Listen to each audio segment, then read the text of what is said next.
Good thing the gender pay gap doesn't exist in our sport, otherwise the women would have had a rough week.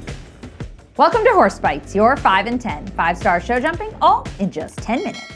It was a big week for the women in our sport as they dominated across the board. Topped off by Malin Baryard-Johnsson and H&M Indiana maintaining their title in the CHI Doha Grand Prix for the second year in a row, and Linda Heed with Skylander VS taking the home win in Gothenburg. But it was all the other women across the world whose names kept popping up on the leaderboards. The tied win in the 2-star Grand Prix in Ocala for Kara Chad and Sloane Coles, who finished on the exact same time to share the title. Petronella Anderson and Olympic, who won the opening meter 50 in Gothenburg in front of the home crowd. Ashlee Bond and Donatello, who won the 5-star qualifier in WEF. Millie Allen and Clear Round topped the meter 55 in Doha. Sophie Hinners, who popped between Doha and Sharjah all weekend, won a class and finished third in the Grand Prix on Iron Dame Sinclair. Jessica Springsteen and Naomi took their first big 4-star win in the qualifier in WEC. Carrie Potter and Calimera dominated the 3-star Grand Prix in Thermal, and Lily Keenan was on the podium in the tough Grand Prix at WEF. It was raining women, and I'm totally here for it. As far as the men, we can't quite leave them out, as it was nice to see McLain Ward back in action in the 5-star in Wellington after a short hiatus from an injury earlier in season. While Henrik von Eckermann rode through the pain and was seen dominating in multiple classes, including the Grand Prix in Gothenburg, with a cast on his hand. He was heard mentioning that he wasn't sure if he would even be able to compete after breaking a finger a few weeks ago, but didn't want to miss his home World Cup show.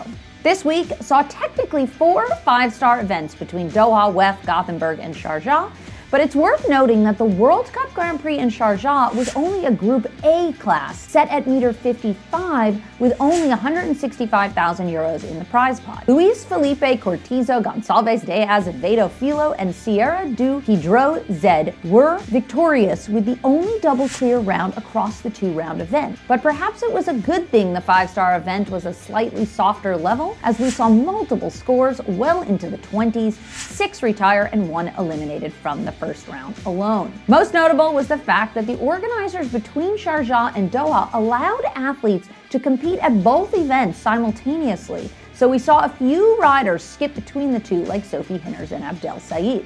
The majority of the World Cup leagues also concluded this week, as the finals are set to take place in just over a month. We'll take you through the final standings, but first, let's take a look at the highlights from this week's main events. First up was the most valuable class of the week in Doha, with 540,000 euros up for grabs. It was a solid class, but my feeling was it didn't quite deliver the level of difficulty needed to make for an ultra-exciting class, especially given the fact that we had to sit through 50 horse rider combinations. Sure, it was nice that 20 different nations were competing, and we saw a whole slew of young up-and-coming women, but the only 2 parts of the course that really came into play were the delicate planks and skinnies and the penultimate line that tested the riders' ability to lengthen for the flat 4-stride while maintaining height in the horses' bodies for the black vertical.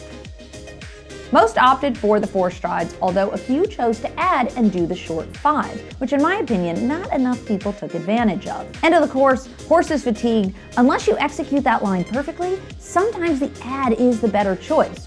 In the end, the 2 best combinations prevailed regardless, and it was a super head-to-head between the powerhouse females in the winning round. Jana Friedrich Meyer Zimmerman and her winning mount from last week, Messi van Rijdershof, gave it a good go, but after opting for the short 5 down that tricky line, she actually did the 4 in the first round. She was off the pace and left room for Malin, who'd come later in the order. We'd have to wait a few more rather slow rounds with a few faults before Malin and Indiana would eventually set the winning pace. But it was a worthy battle in the end. Indiana is so quick across the ground, and with Malin trusting her carefulness, she was able to do that long 4 and absolutely fly to the last to overtake Jana's time. Close, very brilliant, very close. Wow, she's got it.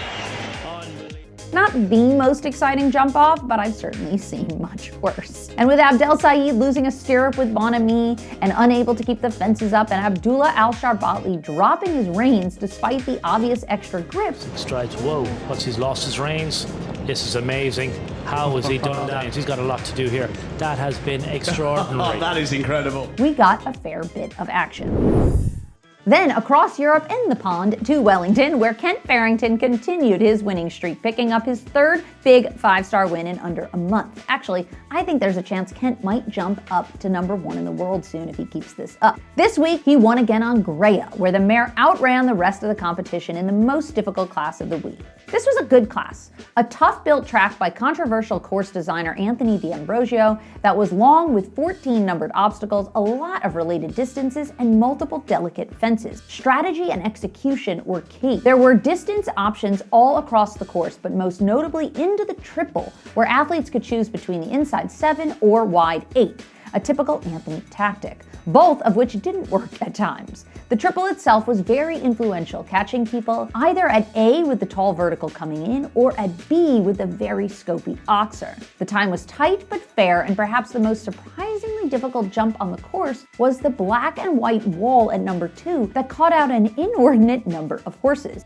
Even the ones who cleared it jumped it poorly, like Ben Mayer's horse Dallas Vegas Bati and Niall Nasser's ESI Ali, who did a similar thing 2 weeks ago, diving to the right corner and hooking the wing.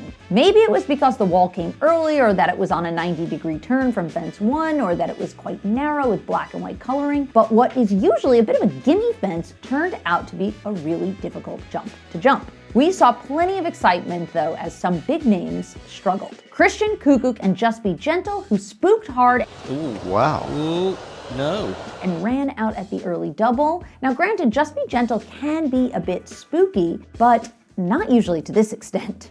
Daniel Blumen and the up-and-coming superstar Corby VV, who gave a big effort at B of the triple and got a bit green and ran out at C.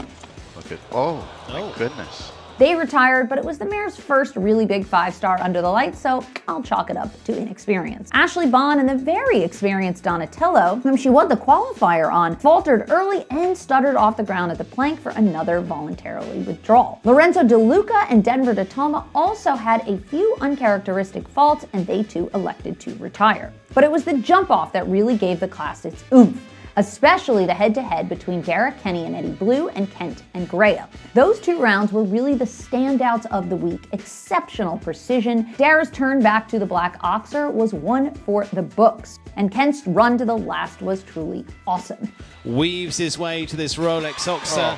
Wow, what a ride. Oh, look at that. That was a real sport, and as good as it looked on the screen, I bet it was even better in person. In the end, it was Greya's ground speed that gave them the advantage, and with Nicola Philipparts losing his stirrup like Abdel in Doha, he and Katanga couldn't get the distance they wanted into the double, just as Ben Mayer and Dallas Vegas Bati faltered like they did 2 weeks ago with a big stutter at fence number 2.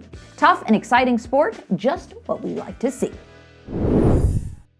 And lastly, there were some deep cups in Gothenburg this week, as we saw a whole lot of hard, lucky rubs from some of the world's best.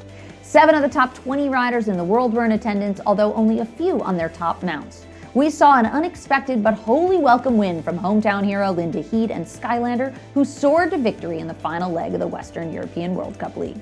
Linda didn't necessarily love her jump-off round, stating, "It was awful, actually, but my horse was incredible." She didn't have the fastest time in the end, but as the quickest faultless round, world number 1 Henrik von Eckermann wasn't able to overtake her as he had the penultimate vertical down behind. Overall, the oval ring made for quite a difficult track, with the final line proving to be the hardest as a wide triple bar out of the short corner into a super short double caught out the majority of the class. 8 were clear out of the 33 starters, and although Malin Baryard-Johnsson and Rolf Bjorn Bankston sat it out, the class was well represented by the home nation, with about 12,000 local fans showing up to cheer the athletes on. Michael van der Vleuten and Beauville Zed proved their 62% clear rate, jumping another double clear to finish in 3rd place, just behind Mario Stevens and Starissa, who secured their spot in the finals. Oda Charlotte Lingvar's World Cup debut was a worthy one, as she also jumped double clear for the standout performance of the day, especially given that exactly 1 year ago she had a near-fatal crash in Oliva. And now the final standings are printed in stone, as the Swiss managed to squeak in their top 3 athletes, with Steve Gerda and Edward Schmitz just making the cut. While unfortunately 1 rail down for Kim Emmen, Harry Smulders, and Dennis Lynch, causing them all to miss out on the top 18.